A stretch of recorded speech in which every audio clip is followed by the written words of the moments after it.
저희 먼저 잠깐 기도하겠습니다.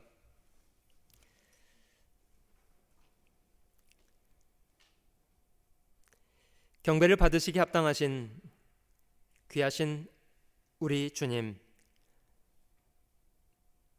우주와 만물을 지으셔서 그 안에 저희를 품어 지금 이 순간까지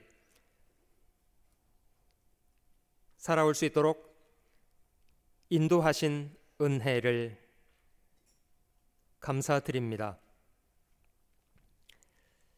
하나님을 등진 채로 죄악된 본성을 쫓아 살아왔던 저희들을 말로 다 할 수 없는 귀한 사랑으로 먼저 저희를 사랑해 주시고 약속하신 복음대로 주 그리스도께서 친히 저희의 죄를 자신의 거룩하신 몸에 담당해 주시고 주님, 저희 죄를 인하여 거룩하신 몸의 채찍을 맞으시고 십자가의 고초를 다 당하시고 그 피를 쏟아주시고 자신의 목숨을 버려 주신 것으로 저희의 모든 죄와 허물을 영원히 없이 하여 주실 뿐 아니라 이제는 믿음 안에서 저희를 받아주시고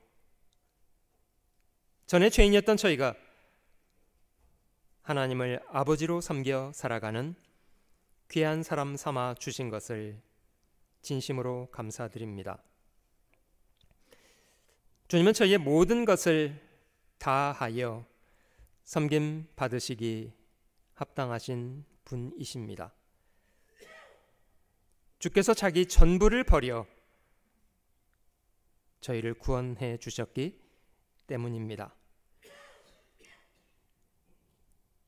주님의 거룩한 사랑 앞에 저희의 마음을 들여 살게 하시고 더 이상 저에게 남겨진 생애를 정욕을 좇는 것에, 세상 헛된 것을 좇는 것에 탕진치 않게 하시고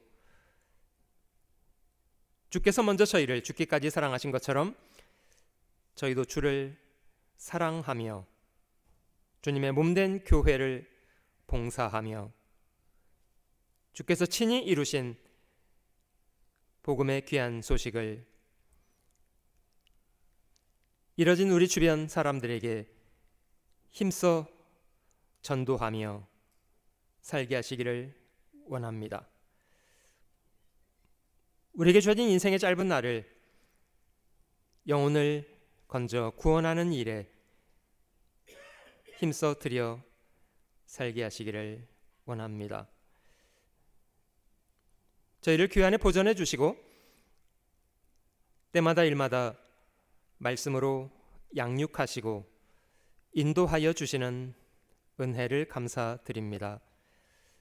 겸손히 배우게 하시고 저희가 하나님의 사람으로 온전케 될 뿐 아니라 하나님이 저에게 바라시는 모든 선한 일을 행하는 것에도 힘있는 사람 되게 하시기 원합니다. 우리 구주 예수님의 거룩하신 이름으로 감사하며 기도드립니다. 아멘.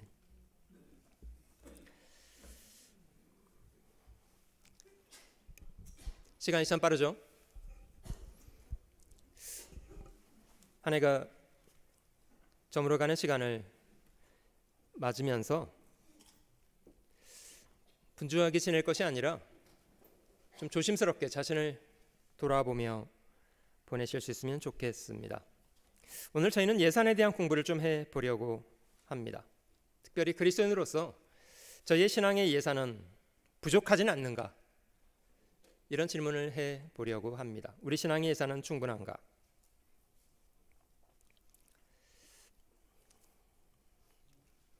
작은 가게를 운영해도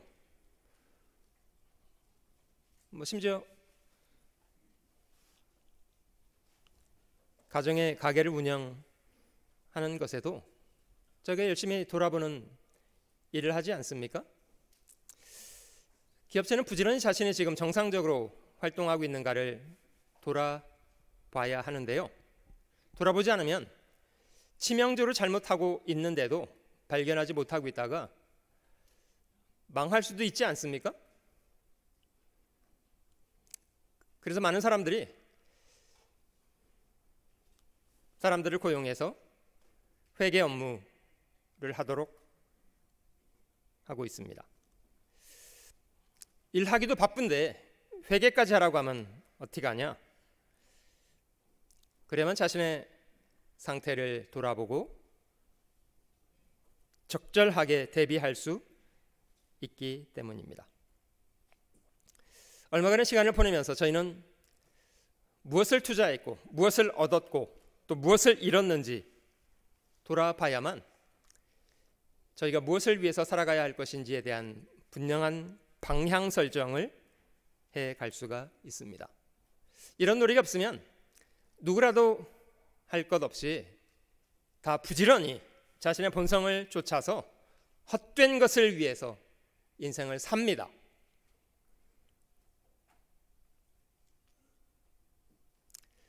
주님 말씀입니다마는 온찬을 얻겠다고 발버둥 치는 것이 중요한 일입니까?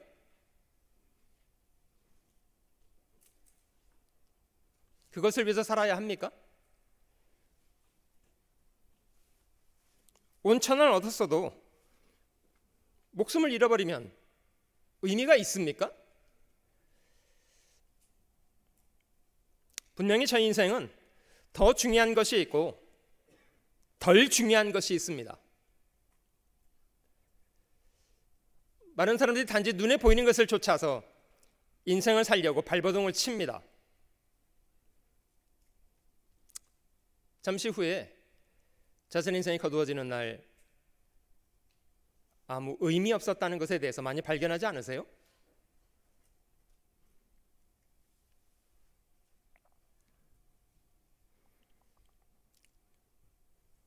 장례식차 뒤에는 유홀이 쫓아가지 않는다. 사람이 어떤 재산을 세상에 쌓아놨든지 죽으면 고스란히 두고 가는 거 아닙니까? 하나님의 사람에게 정말 주시기 원하시는 것, 눈에 잠깐 보이다 사라지는 그런 것을 주시겠다는 것은 아니고 하나님은 사람 마음속에 영원한 것을 사모하는 마음 주셨다고 하고 저희는 질문해 봐야 합니다. 무엇이 영원한 것으로 남게 될 것인지 질문해 봐야 합니다. 눈에 보이는 것을 쫓아 사는 사람은 어리석은 사람입니다. 그는 참 복 없는 사람입니다. 왜냐? 잠시 후에 헛된 것으로 드러날 것이기 때문입니다. 오히려 주님 말씀하시기를 심령이 가난한 사람이 복이 있다.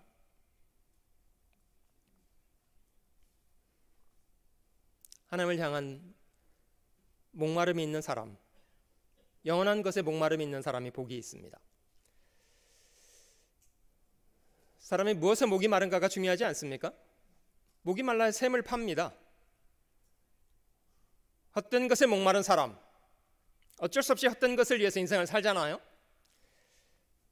심령이 가난한 사람, 영어로 the poor in spirit, 영원한 것을 위해서 목마름이 있는 사람, 의에 줄이고 목이 마르고 이런 사람이 복이 있습니다.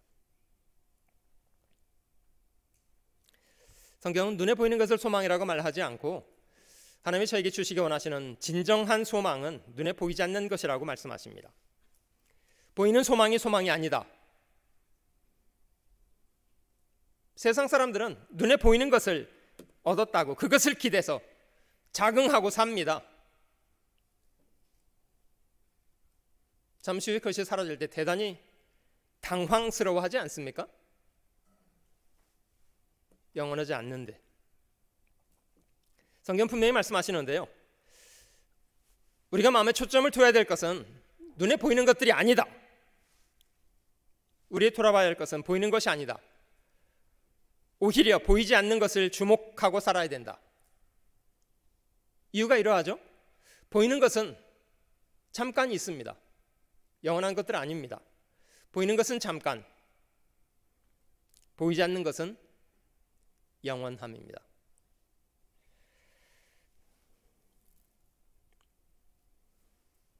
순간 있다 사라질 것, 눈에 보이는 것을 쫓아 사는 사람, 그런 삶이 어리석은 사람입니다. 이기적으로 살고 자기 자신을 위해서 살고 세상을 쫓아 살고 쾌락을 쫓아 살고 돈이나 권력이나 인간의 명예를 쫓아 살고 어리석은 삶입니다. 오히려 눈에 보이지 않지만 하나님이 계신 것을 발견하고 하나님이 주시기 원하시는 영원한 것을 목말라 하고 잠시 후에 이 세상의 것들이 사라질 때 그는 영원한 것을 얻게 될 것입니다. 보이는 것은 잠깐이요 보이지 않는 것은 영원함입니다. 저희도 잠시 후에 알게 됩니다. 누구의 삶이 지혜로웠는지, 누구의 삶이 어리석었는지. 같이 한번 읽어보실게요. 이 세상도 그 정욕도 지나가되 오직 하나님의 뜻을 행하는 이는 영원히 거하느니라. 지나가는 것을 잡아보겠다고 발버둥을 치는 사람, 솔로몬이 고백하는 것처럼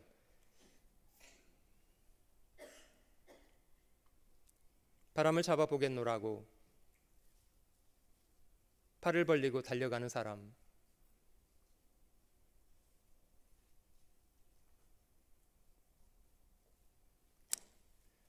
들판에서 바람을 잡아보겠다고 팔을 벌리고 달려가고 있는 사람이 있다면 참 안 됐다고 생각이 들잖아요. 저 사람 왜 저러나, 정신이 온전치가 않구나, 안 됐다, 이렇게 생각이 들지 않아요? 지나가는 것을 잡아보겠다고 발버둥을 치는 사람, 이 세상도 정욕도 지나갑니다. 제 개인적인 의견으로는 그냥 지나가는 것은 지나가도록 하는 게 좋습니다. 그걸 뭐 잡아보겠다고 발버둥을 치고.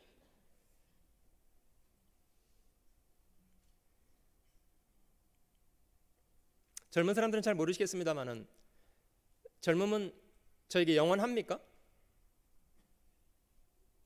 나이 드신 분들 한번 답변해 보실래요? 젊음은 영원한가요? 오래 갑디까? 자신이 60, 70, 80 될 거 예상하고 60, 70, 80 되신 분 계세요? 생각도 안 했는데 그냥 혹 60이 돼 있고 70이 돼 있고 80이 돼 있고 이런 거 아닙니까?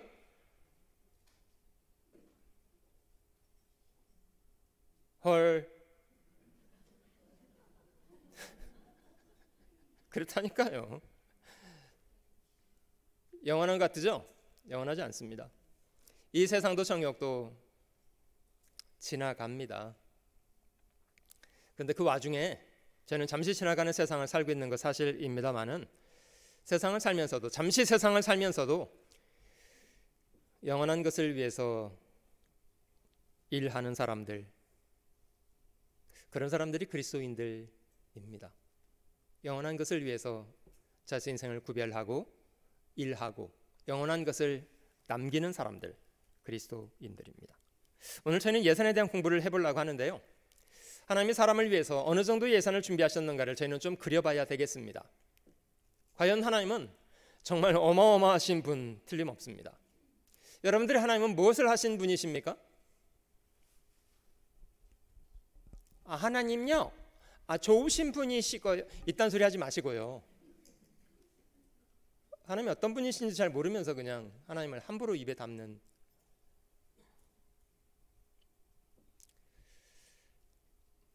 우주와 그 가운데 만물을 창조하신 분 맞습니까? 우주는 얼마나 큽니까? 사람이 저희의 눈길이 우주 끝을 바라볼 수 있습니까? 우주 끝은 고사하고요, 우리가 사는 겨우 태양계 하나도 보기가 힘들어요. 왜 하나님은 사람이 저희 눈길이 미치지도 못할 우주 끝까지 왜 그렇게 우주를 광대하게 만드셨답니까?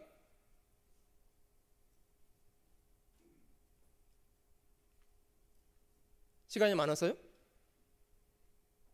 아닙니다.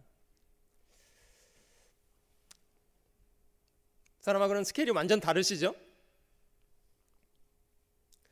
하나님이 사람을 위해서 얼마나 위대한 일을 하셨는지 저희는 좀 헤아려 봐야 합니다.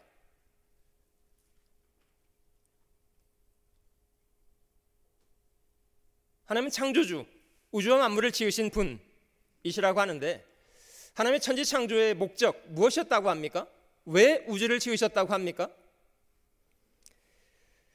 여호와는 하늘을 창조하신 하나님, 땅도 조성하시고 견고케 만드시고 헛되이 창조치 아니하시고 사람이 거하도록 지으신 분, 사람이 살 수 있도록 하신 분. 그 말씀에 나는 여호와라, 나 외에 다른 이가 없느니라. 저희가 하나님께서 만드신 이 우주를 살펴보아도 사람을 향하신 하나님의 마음을 좀 읽을 수 있지 않습니까? 왜 이 광대한 우주를 만드셨을까? 사람이 다 헤아릴 수 있는 것도 아닌데 사람이 망원경을 가지고 우주를 확인하게 된 게 불과 몇 년입니까?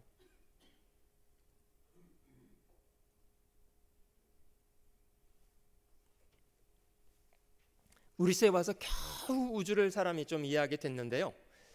하나님은 그런 우주를 만드셨고 하나님이 천지 창조하셨던 목적은 사람을 위한 창조.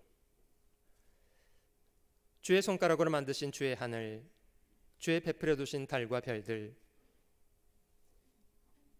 어떤 생각이 듭니까? 얼마나 광대하신 분입니까?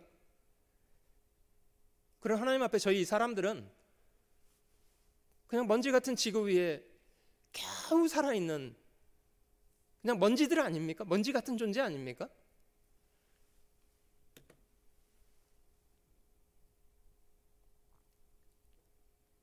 사람이 무엇이간데 주께서 저를 생각하시며 인자가 무엇이간데 주께서 저를 권고하시나이까. 한 사람 한 사람을 다 독특하게 만드시고 성실한 손길로 평생에 필요한 것을 공급하시고 오래 참아주시고 기다려주시고 타락된 본성을 따라 하나님을 떠나 죄악 가운데 있는 사람을 구원하시겠다고 하나님은 독생자를 보내주시고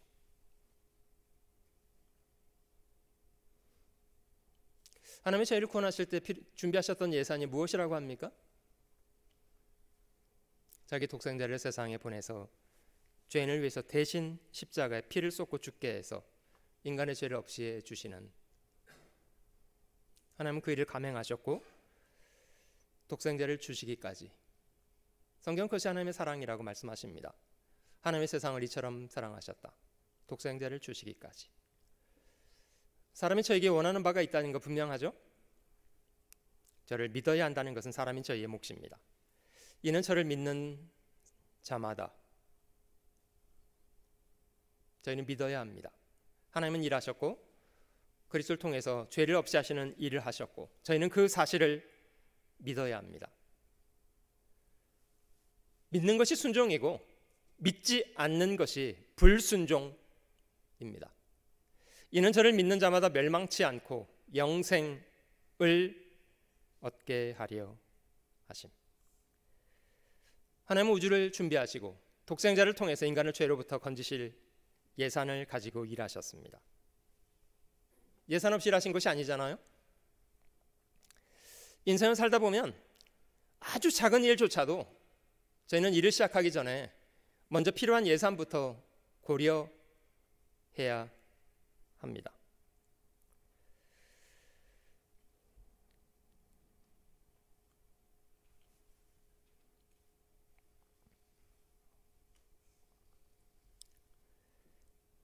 무턱대고 일을 시작하는 것만 잘하는 거 아니고요. 먼저는 어떤 필요가 필요한지, 어떤 준비가 필요한지 조목조목 따져보는 것부터 해봐야 합니다. 많은 사람들이 자신의 게으름과 무계획한 삶의 방식을 믿음이라고 미화시키는데요. 그걸 믿음이라고 말하지 않습니다. 무모한 거지. 그냥 막무가내로 일단 저지르고 봅니까?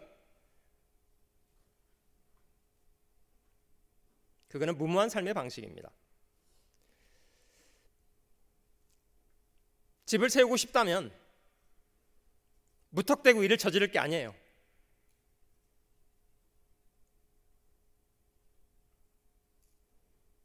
먼저는 자기가 감당할 수 있는 능력이 있는가부터 확인해야 될 거 아니에요? 네 일을 밖에서 다스리며 밭에서 예비하고 필요한 것을 미리 준비하고 그 후에 네 집을 세울지니라. 저희가 여행을 계획해도 시간은 얼마나 사용할 건지, 경비는 얼마나 들 건지, 어떤 것들을 사용해서 여행을 할 건지 계획부터 해야 되지 않습니까? 자신의 건강이 잘 지탱해낼 만할 건지 확인하지 않으세요?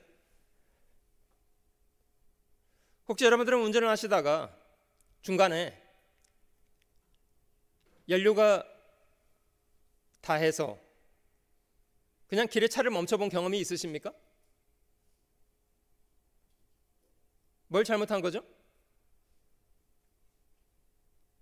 예산이 충분한가를 살피지 않았던 거죠.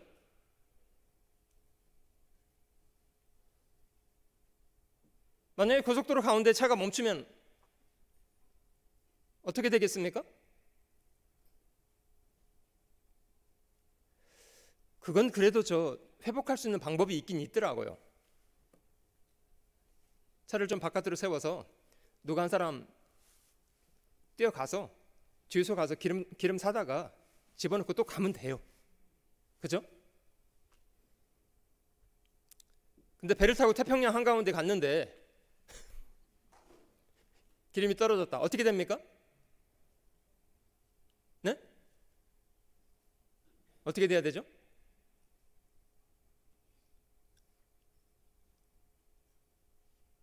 비행기 타고 태평양을 건너가고 있는데 이거 기름이 없네. 이거 어떻게 됩니까? 그거? 죽는 거 아니에요?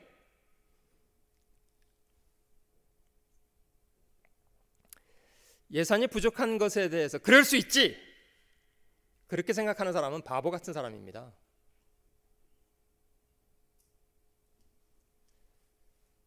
어떤 일이든지 필요한 예산이 있지 않아요?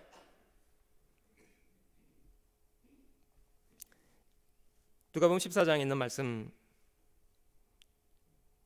주님이 너희가 나를 쫓아오려면, 나의 제자가 되려면 이 정도 예산을 고려해야 나를 쫓아올 수 있을 거다. 저도 읽어봤습니다만 26절은 말씀하시는데, 무릇 내게 오는 자가, 여러분들 아는 것처럼 예수님께서 많은 기적을 행하시고 병든 사람들을 어마어마하게 고치고 죽은 사람도 살리고 보리떡 5개로 5,000명을 먹이시고 얼마나 열렬히 주님을 추종했습니까? 남자만 5,000명.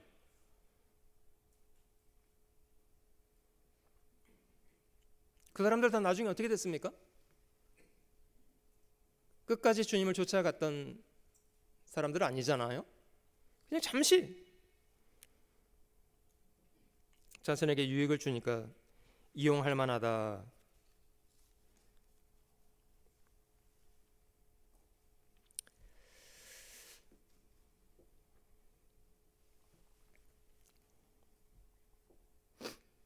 주님이 자신을 쫓기 원하는 사람에게 이런 예산을 준비해야 된다고 말씀하셨습니다. 26절 다시 한번 볼게요. 무릇 내게 오는 자가 자기 부모와 처자와 형제와 자매와,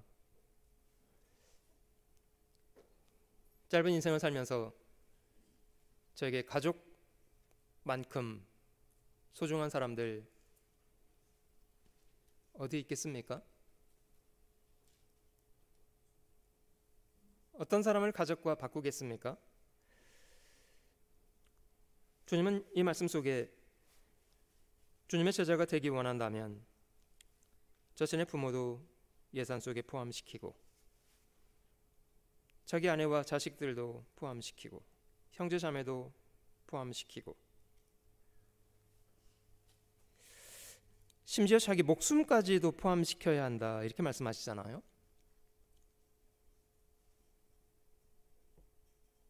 이 말은 달리 이야기하면 죽는 거 두려우면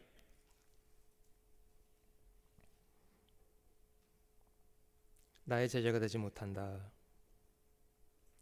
27절 누구든지 자기 십자가를 지고 나를 좇지 않는 자도 능히 나의 제자가 되지 못하리라. 많은 사람들이 예수를 주여 주여 하면서 쫓는다고 말은 해요.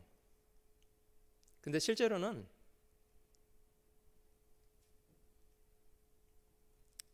그냥 주를 이용하고 싶은 것뿐이지.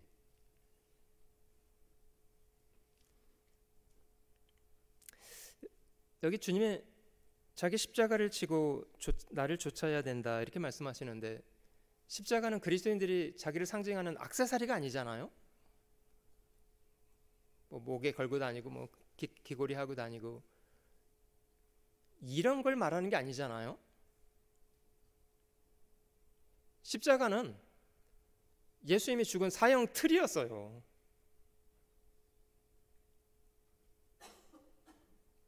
채찍을 맞고 피를 쏟고 죽은 자리예요.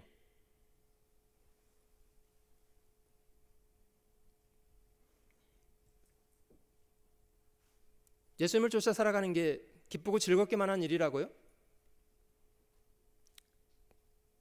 그냥 적당히 즐기면서 적당히 노래나 부르고 적당히 타협 텐치를 살면서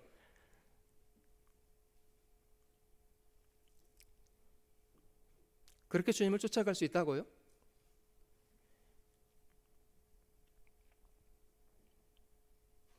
자기 목숨도 포함시키고 죽을 각오도 하고 주를 위해서 고난당할 각오도 하고 심지어 죽기까지 각오하고 그리고 주님의 고난의 자체를 쫓아가는 것이 정당한 예산이다 이렇게 주님은 말씀하시면서 이런 예산이 잡혀있지 않다면 어떻게 끝까지 주님을 쫓겠냐 주님이 예를 드셨는데요.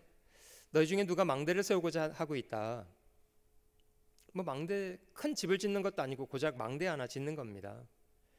그런데 이런 망대 하나 짓는 것조차도 먼저는 이게 자기가 가진 것이 마무리하기까지 충분할지에 대해서 예산부터 해야 되지 않냐.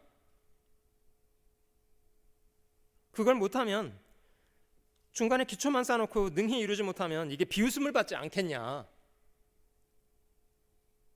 헤헤 저 사람은 저거 하나도 제대로 못 만들어 놨구만. 참 우스운 사람이구만. 이 사람이 역사를 시작하고 능히 이루지 못하였다. 그렇게 비웃게 된답니다. 또 어떤 임금이 다른 임금과 싸우러 갈 때 나는 군인을 1만을 가지고 있는데 저 왕이 지금 2만을 가지고 나를 싸우겠다고 오고 있는데 나는 1만, 저 사람은 2만. 1만과 2만이 싸우면 이 승산이 있기가 어렵잖아요.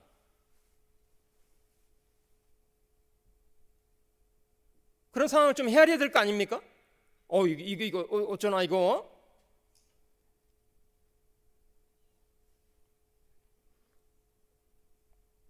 먼저 할 일이 있습니다. 앉아서 헤아리는 거. 어느 임금이 다른 임금과 싸우러 갈 때 먼저 앉아 1만으로서 저 2만을 가지고 오는 자를 대적할 수 있을까? 헤아리지 아니하겠느냐? 헤아려야 돼요. 뭐 손자병법에도 적을 알고 자기를 알고 둘 다 알아야 100번 싸우면도 뭐 승산이 있다 이런 얘기 하잖아요.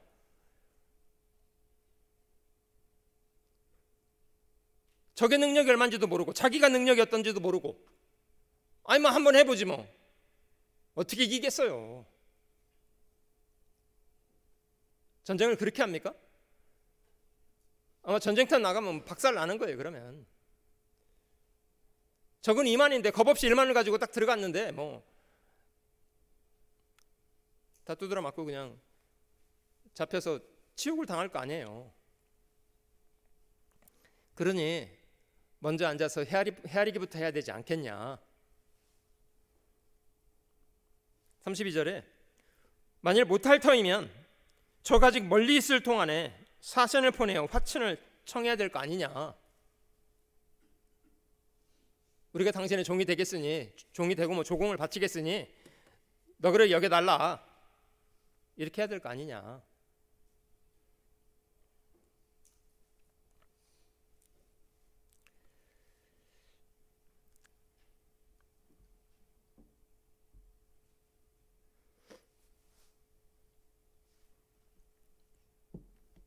저희도 살면서 많은 사람을 만나게 되고, 뒤에 복도에 걸려져 있는 교회 역사의 사진들을 쭉 보셔도 한때 보였던 얼굴이 시간이 지나면서 사라진 그런 분들도 많이 계시잖아요. 왜 그렇게 됐습니까?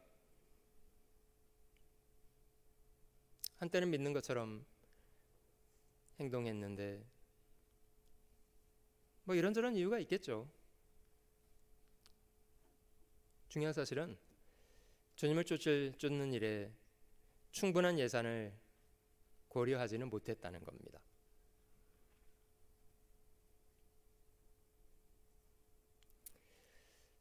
주님은 어떤 경우에도 주를 쫓는 것이 편안하고 쉽고 안락한 일이라고 약속한 적 없습니다. 주님은 좁은 길이라고 말했고, 문도 좁고 길도 좁고. 무슨 뜻입니까? 많은 사람들은 외면하는 길,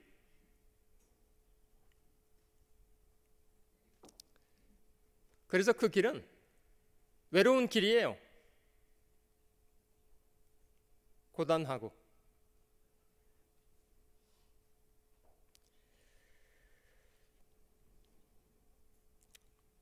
존 버년의 철로역정이라는 책이 있습니다마는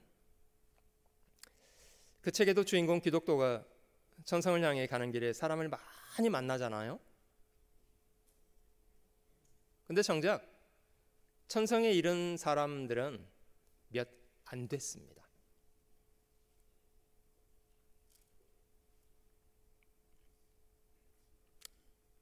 고통스럽지만 저희가 분명히 인정해야 될 사실이라고 생각합니다. 지금은 저희가 여기 이 자리에 함께 있습니다마는 얼마간의 시간이 지난 이후에 우리 중에 어떤 사람들은 또 그냥 자신의 길로 갈 사람도 있지 않겠습니까?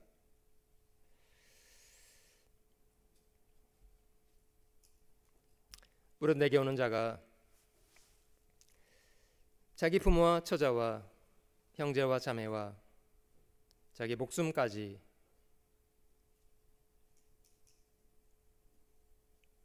가장 사랑하는 사람들 뿐만 아니라 자기 자신의 전부, 존재 전부까지 포함시키고 누구든지 자기 십자가를 지고 나를 좇지 않는 자도 능히 나의 제자가 되지 못하리라. 이와 같이 너희 중에 누구든지 자기 모든 소유를 버리지 아니하면, 참 무서운 이야기죠. 신앙생활은 그냥 기분 내키는 대로 대충 하는 것이 아닙니다.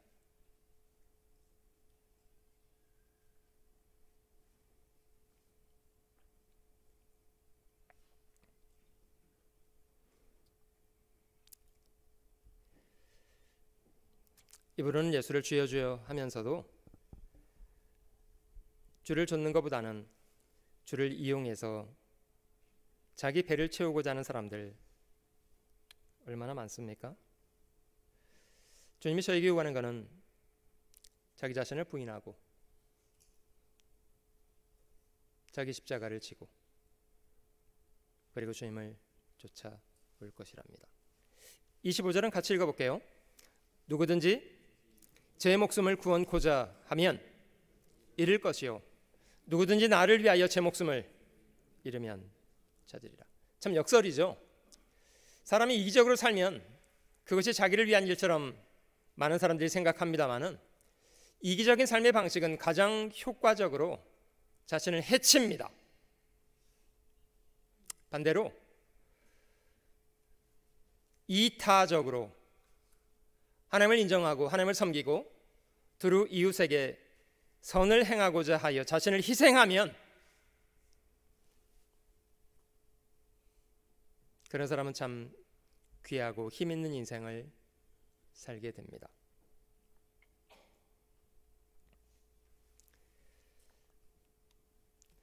아비나 어미를 나보다 더 사랑하는 자는 내게 합당치 아니하고 아들이나 딸을 나보다 더 사랑하는 자도 내게 합당치 아니하고. 나의 사랑하는 아버지나 어머니, 그 귀한 분을 나에게 부모로 주신 분 누구십니까? 하나님. 나에게는 나의 목숨보다도 귀중한 아들이나 딸, 그 귀한 사람을 나에게 아들로, 나에게 딸로 주신 분 누구십니까? 하나님.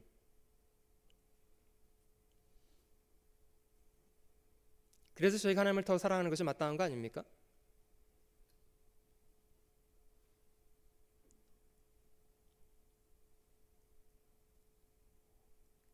주신 하나님을 터부시하고 주신 것만 귀하다고요? 누가 여러분들에게 귀한 시계를 선물했다고 해보겠습니다. 어떤 시계가 귀합니까 요새? 뭐 다들 아시는 노렉스입니까? 롤렉스입니까? 노렉스인가요? 노렉스는 왠지 짝퉁 같은데. 롤렉스 시계를 여러분들에게 누가 선물해줬다고 하면 여러분들의 그 선물에 집중하시겠습니까? 선물을 주신 분에게 감사를 표하겠습니까? 어떻게 하셔야 됩니까? 야, 내 인생에 롤렉스가 생겼다. 나도 롤렉스를 차게 됐다고 좋아했는데 그만 그 시계가 너무 좋아서 주신 분이 누구신가는 잊어먹었습니다. 이러면 됩니까? 말도 안 되죠. 우리에게 아무리 귀한 것이 있어도 그걸 우리에게 주신 분이 누구신가를 기억해야 되지 않겠습니까?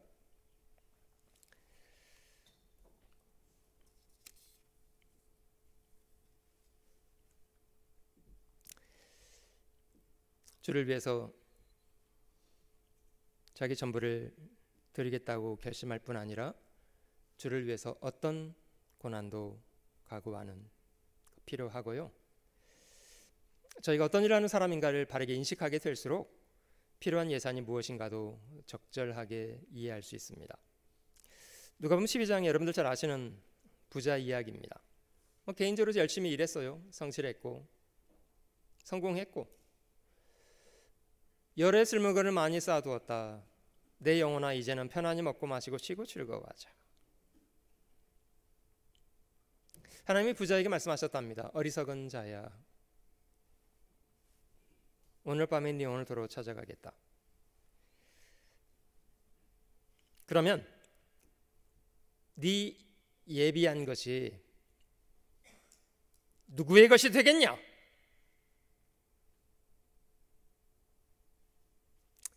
재산을 많이 쌓아놓으면 그것이 자신을 위한 일이 될 거라고 막연하게 여겼다고 하잖아요.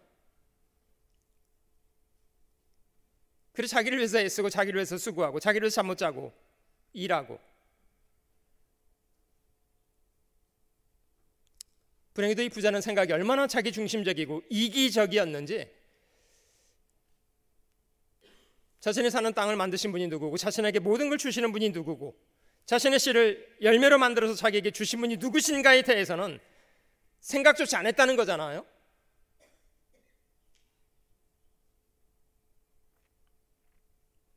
하나님도 많이 실망하신 것 같아요. 어리석은 사람아, 오늘 밤에 내 오늘 도로 찾겠다. 그러면 네 예비한 것이 누구의 것이 되겠냐? 자기를 위해서는 재물을 쌓아두고 자신에게 모든 것을 주신 하나님께 대하여는 부여하지 못한 사람, 얼마나 어리석은 인생이 되지 않았습니까? 여러분 한번 생각을 해보세요. 저희는 하나님 만드신 땅 위에 하나님이 주시는 모든 것을 가지고 매 순간을 살아요. 저희 생명도 호흡도 만물도 다 하나님께로부터 저에게 온 겁니다. 그런 하나님의 고귀한 은혜로 인해서 평생을 살아놓고 그 하나님을 위해서 아무한 일이 없이 하나님 앞에 선다, 얼마나 두려운 일이 되겠습니까?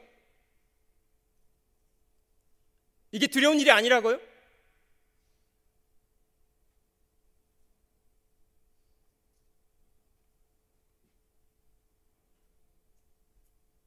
두려운 일입니다.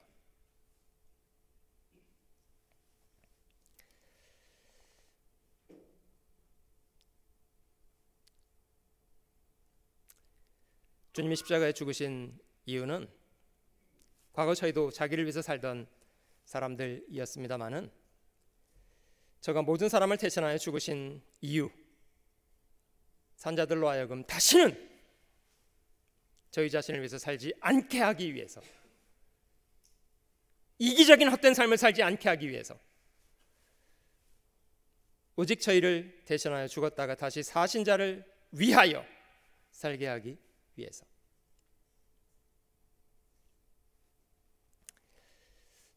이스라엘 사람들이 우상 숭배하던 죄를 인해서 바벨론에 70년 포로 생활한 적이 있습니다. 온갖 수치를 당했습니다. 하나님 백성이라는 사람들이 이방인들에게 포로로 잡혀서 온갖 수치를 당했습니다. 70년을 보냈습니다.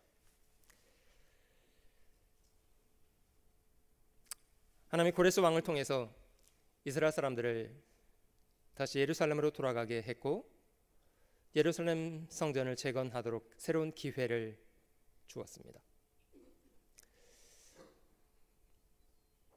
그 일을 위해서 많은 이스라엘 사람들이 바벨론을 떠나서 예루살렘에 돌아가서 성전을 재건하겠다고 일을 시작했습니다.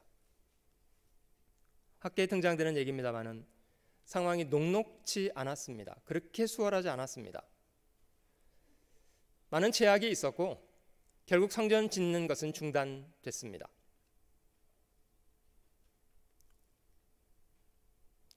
시간은 지나갔고 점점 이스라엘 사람들은 마음의 초점을 하나님 일에서 자기 일로 옮기기 시작했습니다.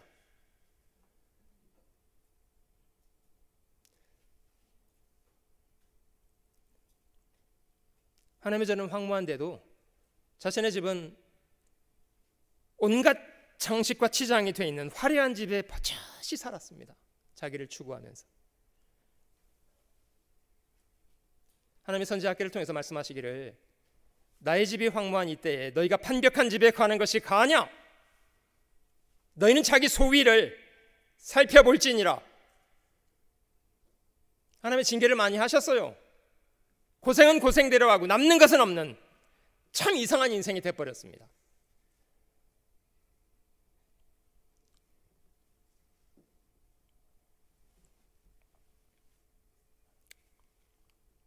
저희가 다 자기 일을 구하고 그리스도 예수의 일은 구하지 않고 늘 자기 일이 먼저예요. 늘 자기 일이 먼저예요.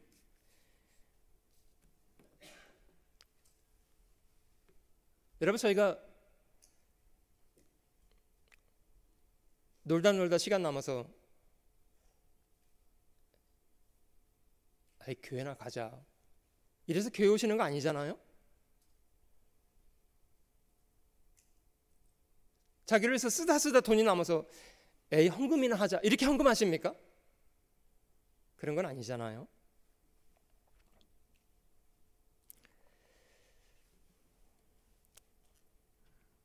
선지자께는 그런 이스라엘 사람들을 꾸지람했고 이스라엘 사람들은 자신의 잘못됨을 돌아보고 우선순위를 다시 정돈해서 하나님의 일에 매진하게 되었습니다. 그 날짜가 9월 24일 하나님 날짜까지 정확하게 언급하시면서 9월 24일 이날을 기억해봐라. 너희가 하나님께 마음을 들여 일하기 시작한 이 날을 기억해봐라. 그리고 이 이전과 이 이후에 내가 너희를 어떻게 대접하는지, 어떤 변화가 생겼는지도 비교해봐라.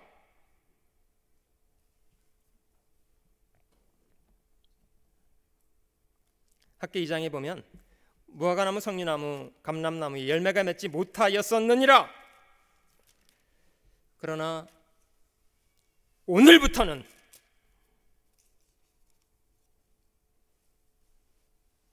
내가 너에게 복을 주리라. 바른 우선순위를 결정하는 것이 왜 중요한가는 저희가 잘 기억해야 합니다. 하나님은 죄인인 우리를 구원하시겠다고 독생자를 죽는데 내어주시는 결정을 하시잖아요. 하나님 마음속에 무엇을 더 먼저로 여기셨습니까? 죄인인 저희를 구원하시는 일을 먼저 생각하셨어요. 그런 사랑 때문에 자기 독생자를 죽이시기까지 했고요. 저희가 하나님께 조금 시간 내드리고 조금 돈 드리고 조금 마음 써드리고 그 정도 하면 충분하다고 생각합니까? 그걸 신앙생활이라고 합니까? 아니요, 신앙생활은 우선순위를 주님께 드리는 겁니다. 우선순위.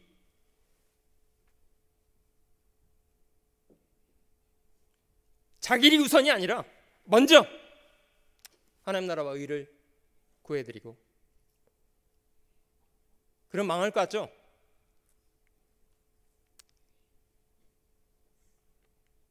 안 망합니다. 그래야 삽니다. 그래야 삽니다. 하나님은 인격적인 분이시기 때문에요, 저희가 마음속에 무엇을 더 우선시하는지, 무엇을 더 중히 여기는지 왜 모르시겠습니까? 하나님의 사랑 앞에 굴복해서 저희도 마음에 우선순위를 들여서 실제 하나님을 섬기는 것에 마음을 먼저 드리면, 그리하면 하나님도 그렇게 저희를 대접해 주십니다. 그리하면 이 모든 것을 너에게 더하시리라. 네 재물과 네 소산물의 처음 익은 열매로 여호와를 공경하라.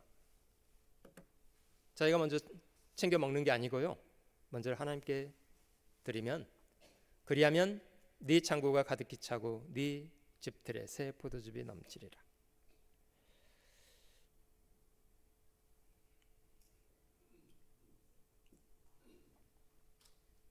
그리스도인들로서 저희는 적절한 훈련을 하고 있어야 합니다. 예산 부족은 필연적으로 실패를 부릅니다. 충분한 예산을 준비한 사람이 성공적으로 행할 수 있습니다. 우리가 주를 따르기 원하는 그리스도인들이라면 주님 말씀하시는 만큼 충분한 예산을 준비하고 있어야 합니다.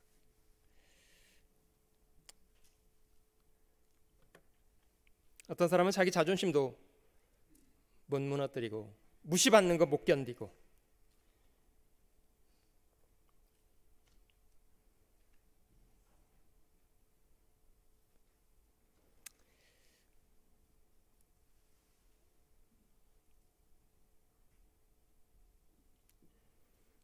주님은 형제자매들을 사랑하라고 명령하고 주님이 목숨을 버려 형제자매들을 섬겨주신 것처럼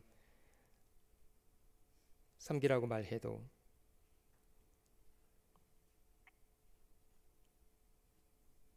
자기 감정을 쫓아서 형제자매도 마음으로 미워하고,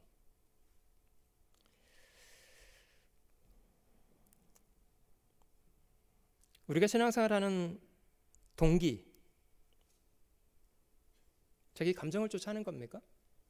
아니면 주님을 기쁘시게 하기 위한 겁니까? 사도 바울의 고백입니다마는 바울은 베냐민 지파로 바리새인으로 열심히 있는 사람으로 사람들에게 존중받는 그런 젊은 시절을 보냈습니다. 그가 복음을 깨달은 이후에 자기가 누렸던 모든 것에 대해서 다 분토같이 똥같이 여겼다고 합니다.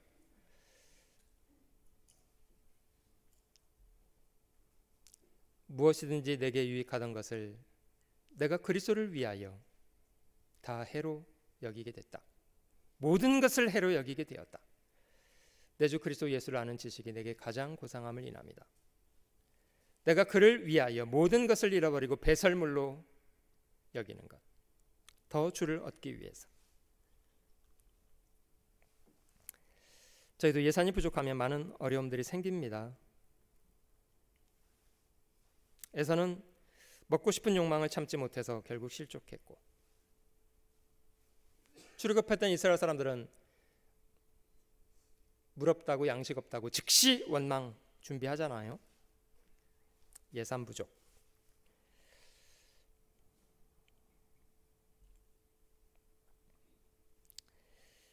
저희는 저희 삶에 더 이상 주인이 아니라 주님이 저에게 맡겨 주신 것을 잠시 세상을 살면서 성실하게 관리해야 될 청직이라는 사실을 기억하고 삶의 태도를 교정해야 합니다.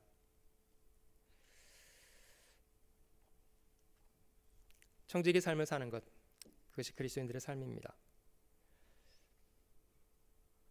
저희가 관리해야 될 것 가운데는 하나님이 저에게 맡기신 재물도 적절하게 관리해야 합니다. 주여, 제가 주를 위해서 목숨을 드리겠습니다. 아름다운 마음이죠?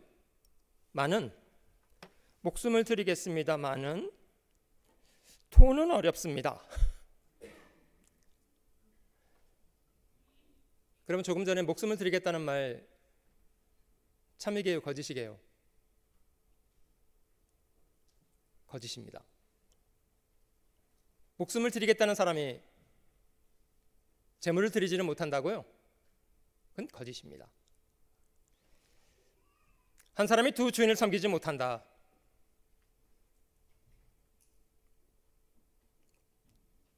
한 종이 두 주인이 있으면 마음이 나뉘게 되죠. 주님 말씀하시기를 너희가 하나님과 재물을 겸하여 섬기지 못한다.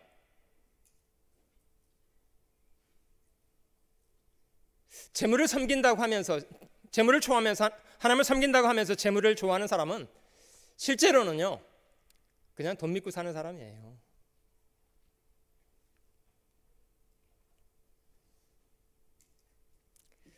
하나님이 주신 것이라는 걸 기억하고 적절하게 잘 관리해야 합니다. 재물도 잘 관리해서 하나님의 뜻과 목적을 위해서 잘 들여서 살아야 합니다. 하나님 마음에 합한 사람이라고 평가받은 다윗, 저희가 다윗을 공부할 때 다윗의 아름다운 성품 한 가지 기억하십니까? 다윗은 돈에 대해서 참 깨끗했던 사람입니다. 돈에 대해서 일절 깨끗한 사람. 그는 전쟁을 하던 군인이었고 거의 평생에 전승을 해서 재산을 많이 모았잖아요. 오죽하면 뭐 인간 역사에 가장 재산 많은 사람으로 칭해지는 사람 다윗입니다. 다윗은 그 많은 재산을 무엇을 위해서 사용했습니까? 자기를 위해서 어마어마하게 쌓았습니까?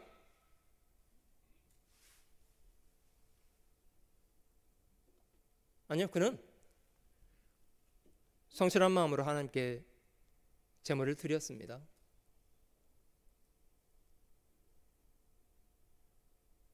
자신의 군인이고 피를 많이 쏟았다는 사실 때문에 성전 짓는 걸 하나님이 거절하셨잖아요. 다윗은 멈추지 않고 하나님, 그러면 제 아들 솔로몬이 성전을 짓겠습니다마는 성전을 지을 수 있는 모든 재료를 준비하는 것은 제가 하겠습니다.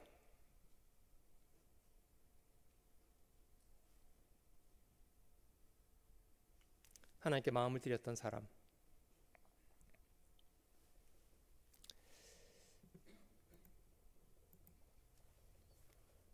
나사로의 누이 동생이었던 베다니의 마리아는 300데나리온 되는 거금 옥합을 깨뜨려서 주님의 발에 부었던 사람입니다. 제자들이 신랄하게 마리아를 비난하는 상황 속에서도 마리아는 흔들림 없이 주님께 옥합을 붓고 그를 기념하는 일을 다 하고 있는데, 주님이 말씀하셨잖아요. 아무도 마리아를 몰라줬습니다마는 주님은 이 여자를 괴롭게 하지 말아라. 저가 나에게 좋은 일을 하였다.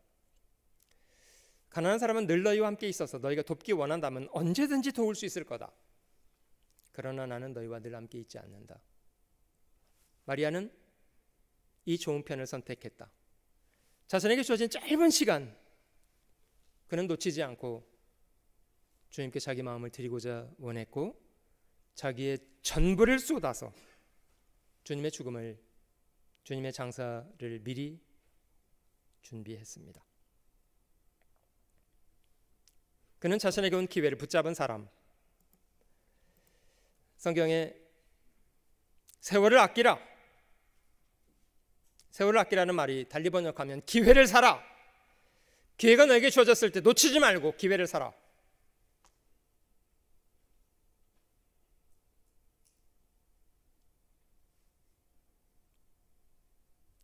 저희가 참 좋은 기회를 누리고 삽니다마는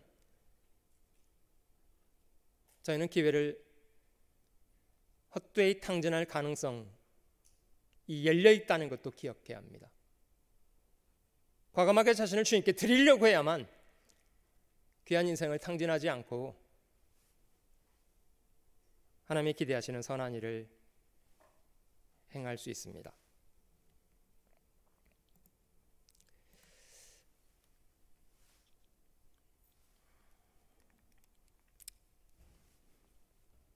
아브라함은 100살 나이 많아서 아들 이삭을 얻었다고 하지 않습니까? 하나님 아무 이유 없이, 아무 설명 없이 이삭을 모리아산에 가서 번제로 드리라고 했을 때 아브라함은 따져 묻지 않고 순응해서 아들 이삭을 데리고 모리아산으로 갔답니다. 성경에 말씀하시는 3일 길, 얼마나 어려웠을까요? 얼마나 고통스러웠을까요?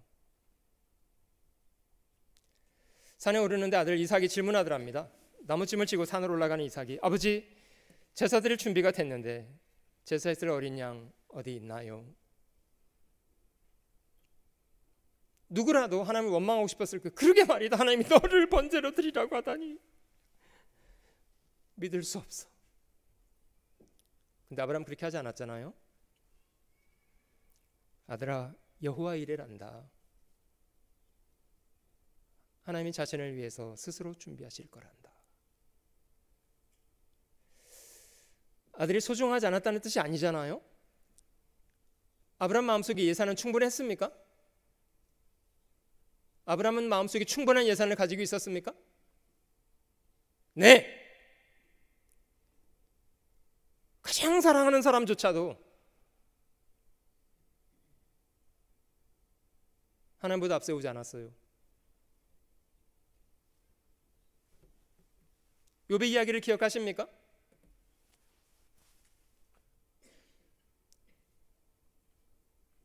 순전하고 정직하고 하나님을 경외하고 악에서 떠나 있었던 사람, 하나님도 사단 앞에서까지 칭찬하셨던 사람, 욥이었습니다.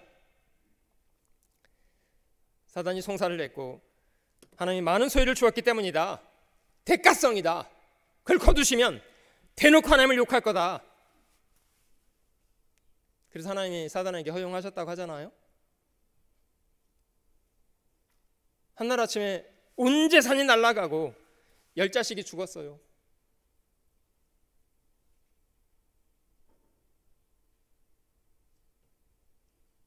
그때부터 욥은 신앙을 포기했습니까? 이런 하나님이라면 나는 못 믿겠습니다, 이랬습니까?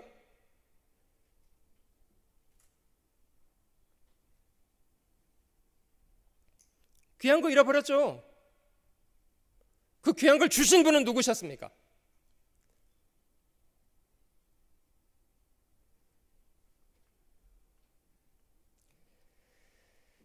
욥이 일어나 겉옷을 밀고 겉옷을 찢고 머리털을 밀고 땅에 엎드려 경배하며 욥은 말했습니다. 내가 모태에서 적신이 나왔고 적신이 그리로 돌아갑니다. 주신 자도 여호와시요 취하신 자도 여호와시오니. 하나님이 취하셨다는 걸 먼저 말하지 않았습니다. 하나님, 제가 비록 많은 것 누리고 살았습니다마는 이 모든 것을 나에게 주셨던 분 하나님이십니다. 그는 오히려 그런 상황 앞에서도 하나님을 찬양했습니다. 예산이 충분했죠? 욥은 예산이 충분했습니까? 네. 그는 예산이 충분했습니다.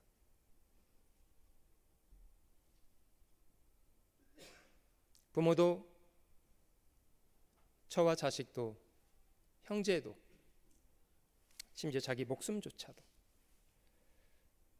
저희는 예산에 포함시켜야 합니다. 출애굽의 영웅이었던 모세의 믿음을 히브리서 11장은 이렇게 설명하고 있는데요. 그가 스스로 포기했던 세 가지 이렇게 말했습니다. 모세는 장성하여 바로의 공주의 아들이라 칭함. 세상적으로 얼마나 사람들에게 떠받들려지는 이름입니까? 여러분들 사람에게 높여지는 거 좋아하십니까? 싫지 않으시죠? 사람에게 존중받는 거 좋으시죠? 집사님, 권사님, 장로님 좋으시죠? 이런 거? 사람에 떠받들려드는 거 좋으시죠?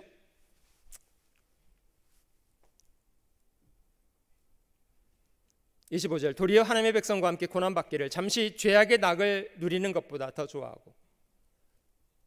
그냥 궁에 살면요 그냥 편안하게 살 수 있어요. 그러나 그걸 포기하고 하나님의 백성과 함께 고난받기를 원했다. (26절) 그리스도를 위해서 받는 능력을 애굽의 모든 보화보다 더 큰 재물로 여겼다. 인식이 분명하죠? 눈에 보이는 애굽의 보화가 큰 재물이라고 여기지 않고 그리스도를 위해서 능력받는 것이 훨씬 큰 재산이라고 여겼다는 거예요. 왜냐? 하나님이 상 주시는 분이시라는 것을 바라보고 있기 때문에. 여러분, 이게 분명하지 않고서야 어떻게 고난을 받는 걸 원하겠습니까?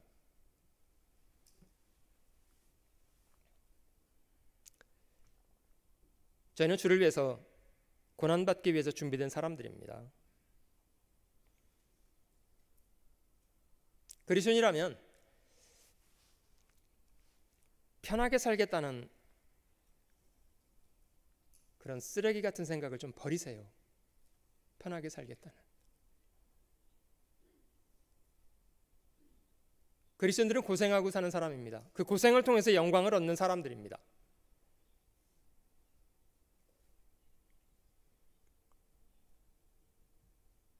죽기를 각오한다는 게 얼마나 무서운 일입니까? 목숨까지 거는 거예요. 주님은 먼저 자기 목숨을 버려서 저희를 구원해 주셨고, 그런 주님의 거룩한 희생으로 저희가 구원을 받았고, 그래서 저희가 하나님의 사랑을 깨닫게 됐고, 목숨을 준다는 건요, 이거는 참 귀한 겁니다. 이건 진실한 겁니다. 역대 수없이 많은 그리스도인들이 주를 위해서, 복음을 위해서, 이웃을 위해서 자기 목숨을 버리잖아요.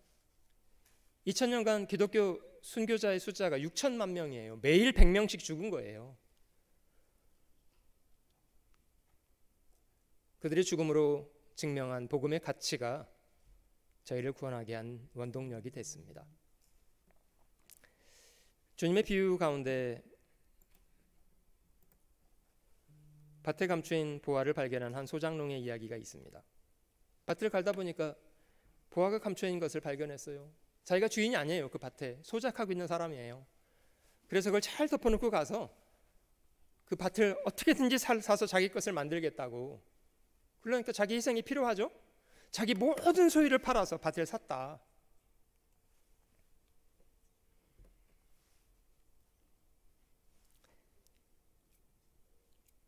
전국은 마치 밭에 감추인 보화와 같습니다. 아무나 몰라요. 교회는 그렇게 다녀도요, 아무나 이 보화를 발견을 못해요. 그러니 교회는 다녀도 주를 위해서 살진 않아요. 주를 위해서 희생하고 주를 위해서 투자하려고 하지 않아요. 왜냐? 그 밭에 보화가 감추인 걸 몰라요. 그러나 이 사람은 밭에 감추인 보화를 발견했어요. 야, 대단하다. 저를 감춰두고 돌아가서 주인에게 그 밭을 사겠다고 했답니다. 숨겨두고 기뻐하고 돌아가서 자기 소유를 다 팔아서 그 밭을 사고자 했다. 아마 주인이 물어봤겠죠. 너 그 밭을 왜 그렇게 살라고 그래?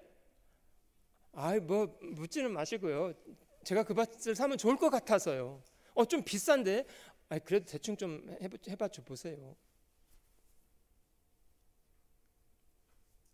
이 사람 이런 희생 왜 했습니까?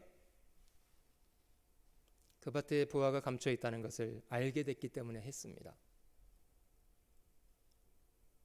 많은 사람들이 복음을 깨달았다고 말하고 천국 가게 됐다고 말하고 참 기쁘다고 말하고, 근데 왜 그것을 위해서 살지는 않습니까? 제가 보기에는 모르는 거예요. 모르는 거예요. 그게 자기 전부를 투자할 만한 가치가 있다는 것을 모르고 있는 거예요. 그냥 구경하고 있는 거예요. 좋겠네.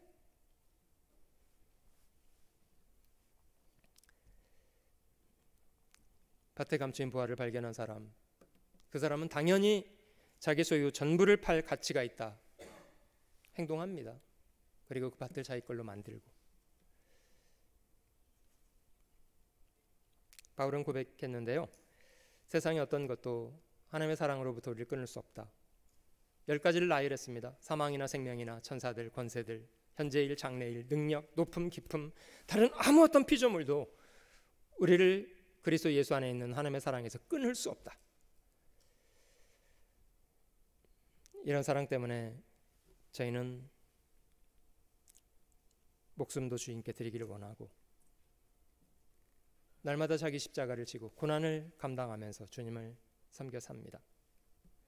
사도 바울의 간증입니다마는 자기 생명보다도 더 귀하게 여기는 것이 있잖아요. 저희도 이런 마음 품어서 살 수 있으면 좋겠는데요. 같이 한번 읽어보겠습니다. 나의 달려갈 길과 주 예수께 받은 사명, 곧 하나님의 은혜의 복음 증거하는 일을 마치려 하면은 나의 생명을 조금도 귀한 것으로 여기지 아니하노라. 자신의 목숨보다도 더 귀한 것, 사명, 하나님의 은혜의 복음 증거하는 일을 마치고자 하는 것에 자기 목숨조차도 귀한 것으로 여기지 않는다. 이런 귀한 마음들이 세상에 그리스도의 복음을 가져옵니다. 우리 신앙의 예산 충분하십니까? 기도하시겠습니다. 귀하신 주님, 복음으로 저희를 구원해 주시고 참된 소망 중에 살게 하시니 감사합니다. 저희를 하나님의 사람으로 온전케 변화시켜 주시고 잠시 세상 살아가는 동안 주님의 몸된 교회를 성실한 마음으로 봉사하고, 복음을 알지 못한 채로 이뤄져 있는 우리의 많은 이웃들에게 부끄럼 없이 복음 증거해서 많은 사람들을 주께 돌아오게 하는 선한 일 잘 감당토록 도와주시옵소서. 감사드리며 예수님의 이름으로 기도드립니다.